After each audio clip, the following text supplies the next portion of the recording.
សម្ដេចមហាបវរធិបតីហ៊ុនម៉ាណែតថ្លែងប្រាប់ដល់បណ្ដាវិនិយោគិនវិស័យឯកជនអន្តរជាតិពីសក្តានុពលកម្ពុជាកិច្ចប្រជុំកំពូលធុរកិច្ចនិងវិនិយោគអាស៊ាន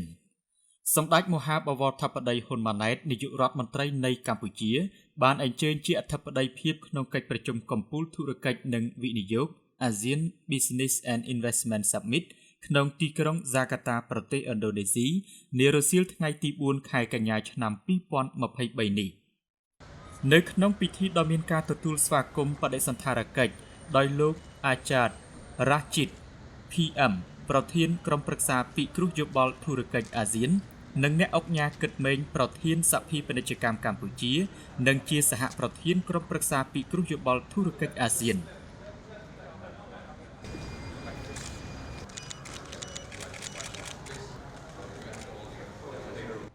នៅក្នុងពិធីដែលមានការអញ្ជើញដោយបណ្ដាមេដឹកនាំនានានិងបណ្ដាវិនិយោគិនបរទេសសម្ដេចធិបតីហ៊ុនម៉ាណែតបានថ្លែងថា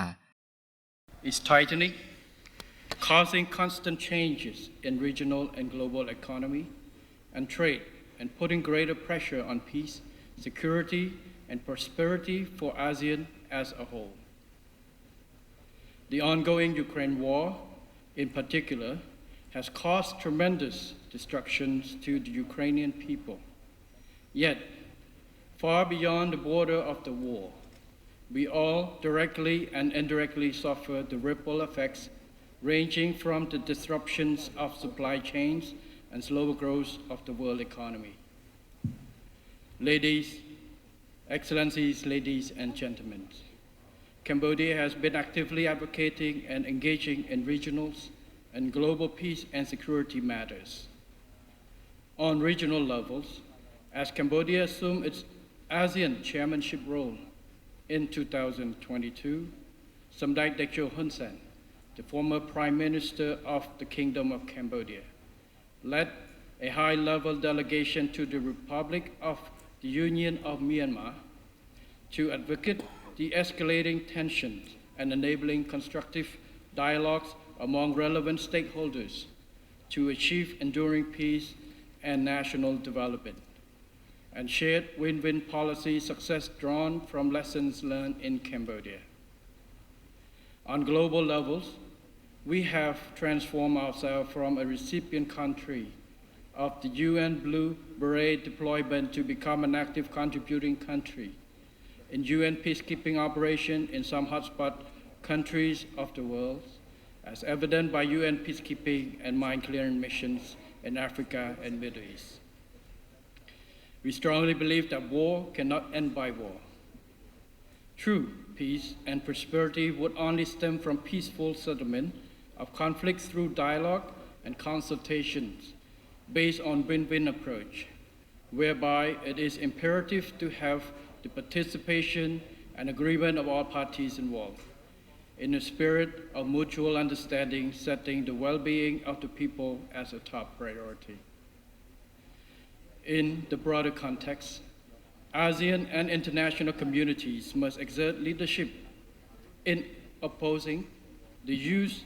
or the threat of force against a sovereign state, while concerted effort is indispensable. In the meantime, members of ASEAN and the United Nations must adhere to the spirit of independence, sovereignty,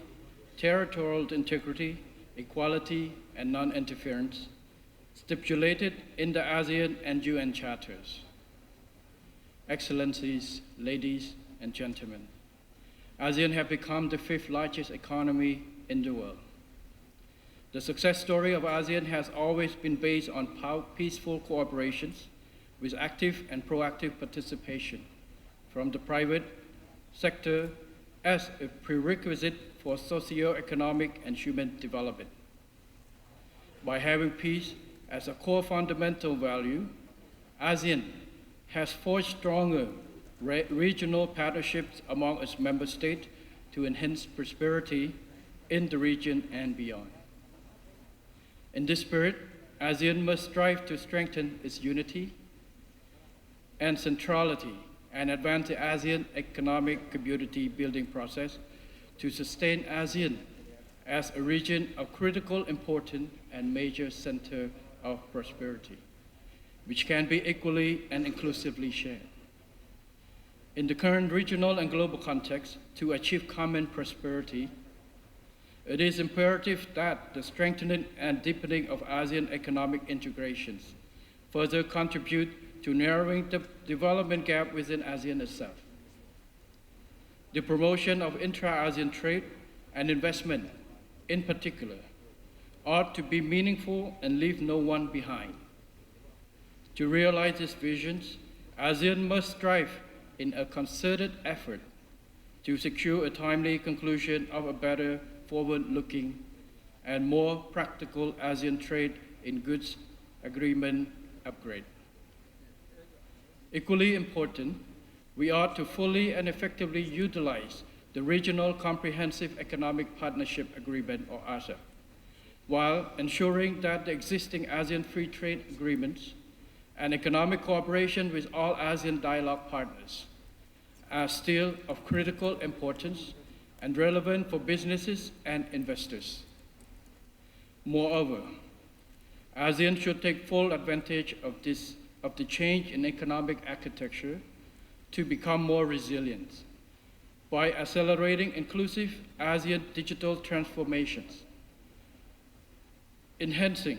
and participation of MSMEs in the regional and global supply chain,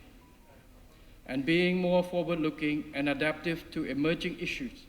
such as climate change, food security, pandemic, and others. Ladies, Excellencies, ladies and gentlemen, Cambodia attaches crucial importance to peace, political stability, and security. From a country marked by decades of wars, Cambodia has been enjoying peace, and through peace has graduated into the lower middle income country status, having sustained its economic growth of 7% per annum. Cambodia therefore holds true that peace, political stability, and security are the prerequisites and core establishment for socio-economic and human development, without which basic rights and freedom of the people cannot be protected, much less prosperity and development. As I assume the premiership in this 7th term, the royal government of Cambodia has recently launched a new national overarching strategy called the Pentagon Strategy. The overall strategic mission is to safeguard and nurture hard-gained peace, and to accelerate national development to achieve the milestones of becoming a high-income country by 2050. This strategy has set out 5 strategic pentagons, including 1, human capital development, 2, economic diversification and competitiveness enhancement, 3, development of private sector and employment, 4, resilience, sustainable and inclusive development, and 5, development of digital economy and society. Taking this opportunity, I would like to emphasize the importance the royal government plays an essential role of private sector in contributions to Cambodia's remarkable prosperity. Improving the business and investment climate has always been one of the top priorities of the royal government of Cambodia. For instance, to promote business and investment with sufficient incentive, protection, predictability, and opportunities, the royal government has adopted the law on investment and the law on public-private partnership, together with free trade agreements and bilateral and multilateral cooperations. Excellencies, ladies and gentlemen, as the new Prime Minister of Cambodia, I would like to assure you that Cambodia continues to be committed to the multilateral system, rule-based, international order, and principle of non-interference in order to protect and promote peace both at home and in the world. We will work closely with all ASEAN member states,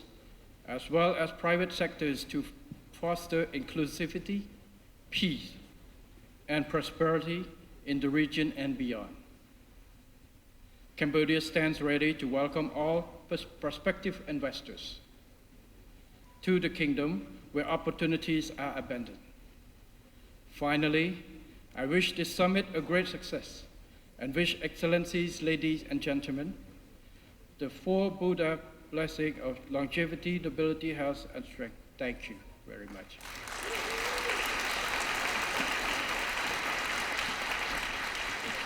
Thank you,